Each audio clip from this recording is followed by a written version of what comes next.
Bon, au moins les bons films sont toujours là.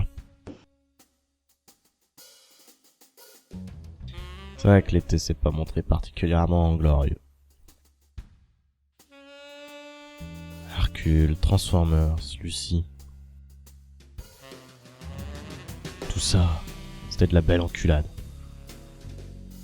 Heureusement que la planète des singes et Guardians of the Galaxy sont venus remonter un petit peu le niveau. Et pour la suite de l'année, rien de bien palpitant. Peut-être Nolan, son Interstellar.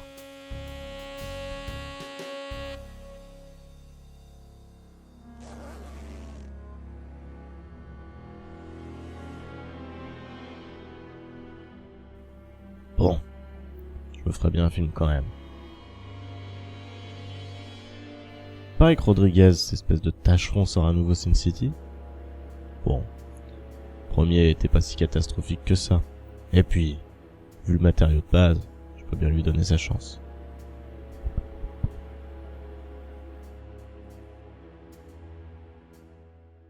Alors, comme ça on n'a pas pleuré devant Lucie?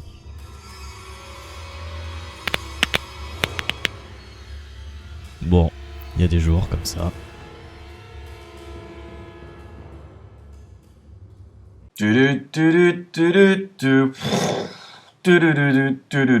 Vous l'aurez deviné, ce nouveau Réflexion Faite sera consacré au second volet de Sin City, réalisé par Robert Rodriguez et Frank Miller.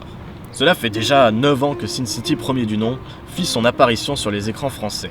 Si à l'époque le film était une petite révolution graphique, tant l'utilisation des fonds verts était poussée à l'extrême, j'ai toujours éprouvé un certain sentiment de frustration à l'égard de ce film. Robert Rodriguez, c'est ce que j'appellerais un branleur, un cave. En effet, si le monsieur, en plus d'être réalisateur, s'autoproclame chef-op et monteur sur ses films, il n'en reste pas moins feignant et je m'en foutiste. Si Sin City est réussi sur le plan esthétique, il n'en fait pas moins preuve d'une certaine paresse narrative et d'un montage approximatif, ne rendant jamais justice au matériel originel.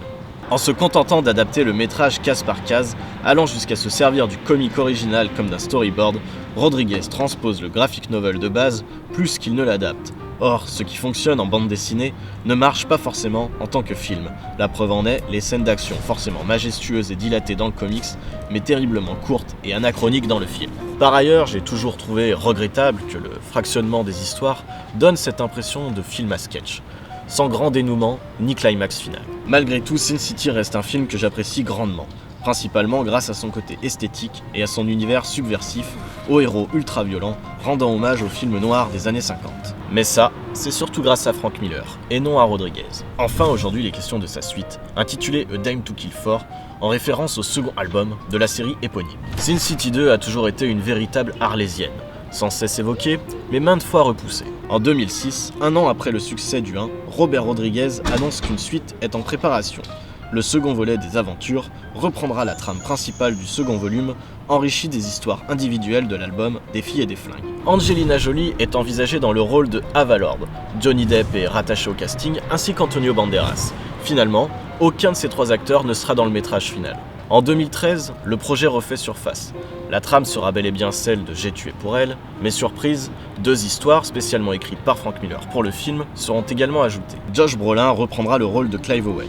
Jessica Alba et Bruce Willis sont de retour, et Joseph Gordon-Levitt est également rattaché au casting.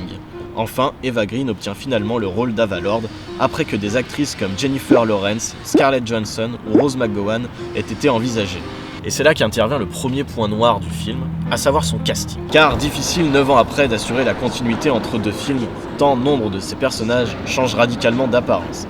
Jeremy Piven, qui remplace Michael Madsen, ou Jamie Chung, substitué à Devon Aoki par exemple, sont des choix de comédiens qui ne fonctionnent pas. Pire, la prothèse faciale de Mickey Rourke ne semble pas être celle du premier film.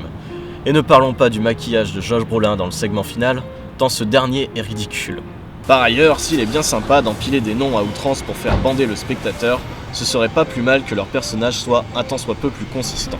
Juno Temple, Christopher Lloyd, Ray Liotta, c'est sympa, ça fait toujours plaisir de les voir, mais c'est le même problème que sur le dernier Expandables.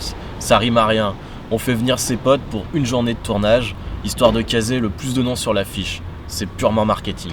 En revanche, l'univers graphique si cher à Frank Miller et qui avait fait le succès du premier film est toujours présent.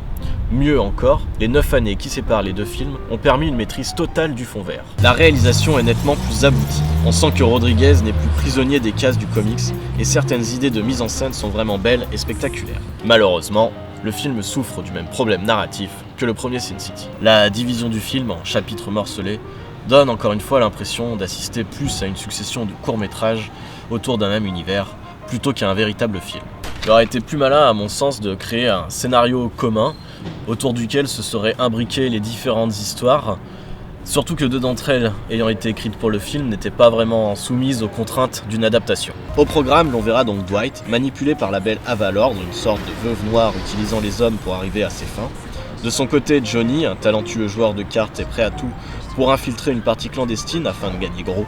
Enfin, Nancy Callahan cherchera à venger la mort du détective Artigan, vu dans le premier film. Et si ces trois histoires restent relativement intéressantes, elles n'en restent pas moins des mini-thrillers avec des dénouements quasiment identiques et sans grandes emphases. Malgré tout, l'univers 50 est toujours présent, empreint d'un humour noir qui fait mouche grâce à des héros jusqu'au boutistes qui seront prêts à toutes les extrémités pour arriver à leur fin. Et surtout que le film offre quand même des moments gore bien sympas. Pour ceux qui ont lu la BD, il y a la scène où Marv arrache l'œil de Manute. Puis les bruitages font mal, font vraiment mal. La scène où Joseph Gordon-Levitt se fait péter tous les doigts, j'avais mal pour lui. Alors réflexion faite, Sin City, A Dame to Kill For, est-il à voir? Ni pire ni mieux que le premier volet, ce nouveau film souffre exactement des mêmes défauts et offre les mêmes qualités que ce dernier. Tout au plus, l'on pourra se dire que l'on préfère tel casting à un autre. Mais ça n'en fait pas non plus un point déterminant. Bon, sauf qu'il y a Eva Green. Et le film aurait pu s'appeler le Eva Green Boobs Show, parce qu'on la voit sous toutes ses coutures. Enfin, si vous avez aimé l'univers graphique et l'ambiance du premier film, foncez.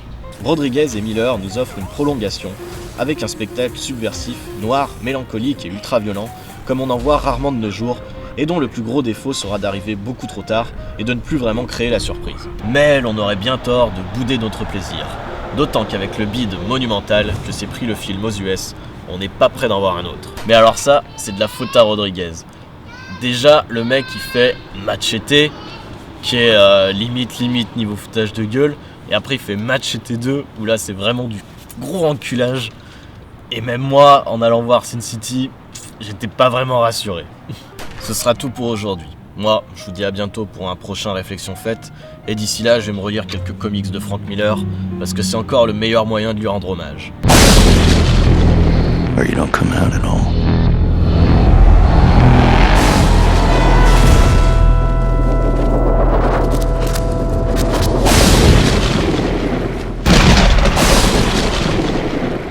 Noir c'est noir, il n'y a plus d'espoir. Oui, gris c'est gris, et c'est fini.